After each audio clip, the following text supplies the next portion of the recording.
Pour les gens, le conseil que je pourrais donner, c'est préparez-les, puis il faut l'orchestrer, il faut s'assurer aussi que l'équipe de relève va être en place, puis c'est un bon défi. Oui, préparer autant ceux qui partent que ceux qui restent. Oui. Moi, en 2001, les gens, ils ont dit, ben là, moi, à l'époque, je suis vice-président en vente, puis on dit, c'est pas lui. Tu as quel âge? C'est relativement jeune. J'ai 32 ans, puis ouais. là, les gens, ils regardent, l'entreprise va fermer, là, ça n'a pas de bon sens, c'est les petits jeunes qui vont prendre la relève. Je suis non, inquiétez-vous pas, je vais prendre les rênes, puis on va continuer, mais je vous dis qu'en 2001, les gageurs, tu as 10 pour 1 qui ne passeront pas à travers, là. Ah ouais, c'est... Mais ils ont perdu. Pour les gens qui sortent d'une entreprise, c'est d'avoir un chapeau de parent puis d'avoir un chapeau d'entrepreneur. Voilà, oui. Et de faire la nuance entre les deux, c'est très difficile. Fait que souvent de fois, je dis, écoute, aujourd'hui, il faut que tu aies ton chapeau d'entrepreneur. Puis ce soir, ou en fin de semaine, tu auras le chapeau de la maman. Là. Mais c'était un des défis qui était assez difficile là, durant la transition, là, de mélanger toujours ça. C'est pas évident. Là. Ta culture de gestion et celle de ta mère, par exemple, est-ce que c'est très différent?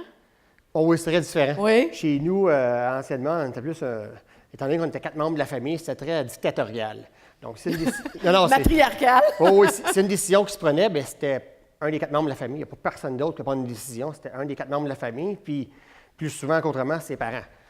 Si on prenait des décisions, c'était souvent vraiment en question, puis là, je ne suis pas d'accord, pourquoi vous avez fait ci? Moi, aujourd'hui, mes directeurs, ils ont de la latitude. Regarde, prenez vos décisions, puis je ne voudrais pas revivre ça. Ça ne serait pas sain que je sois le seul à prendre des décisions. Ouais. Dans l'entreprise qui est en croissance, il faut que les gens prennent leurs propres décisions. Il faut qu'ils soient tributaires aussi de leurs décisions.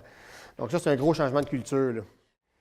Là. Je pense que dans tout ce transfert-là, je n'ai parlé un petit peu tantôt, d'essayer de mettre les chapeaux d'entrepreneur puis le chapeau de familial de côté dans le transfert à certaines étapes. C'était difficile de ne pas séparer ces deux chapeaux-là. Puis ça a fait où la famille s'est séparée. Aujourd'hui, mon père est décédé, mais quand en 2009, ça s'est fini, ça s'est pas nécessairement bien fini dans la famille. Fait que je me dis, si tout le monde avait mis son chapeau de famille sur un côté puis le chapeau d'entrepreneur de l'autre côté, ça aurait pu être différent, mais c'est plus facile à dire en parole que dans la vraie vie. Dans la vraie vie, il y a de l'émotion, il y a d'autres choses, donc c'est pas...